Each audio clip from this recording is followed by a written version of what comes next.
رسول اللہ صلی اللہ علیہ وآلہ وسلم نے ارشاد فرمایا کہ جب شعبان کی 15ویں رات آئے تو اس رات میں اللہ تعالیٰ کے حضور میں نوافل پڑھو اور اس دن کو روزہ رکھو، کیونکہ اس رات میں آفتاب غروب ہوتے ہی اللہ تعالیٰ کی خاص تجلی اور رحمت پہلے آسمان پر اتر آتی ہے، اور وہ ارشاد فرماتا ہے، کوئی بندہ ہے جو مجھ سے مغفرت اور بخشش طلب کرے اور میں اس کی مغفرت کا فیصلہ کروں،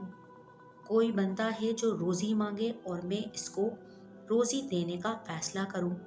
کوئی مبتلا مصیبت بندہ ہے جو مجھ سے صحت و عافیت کا سوال کرے اور میں اس کو عافیت عطا کروں۔ اسی طرح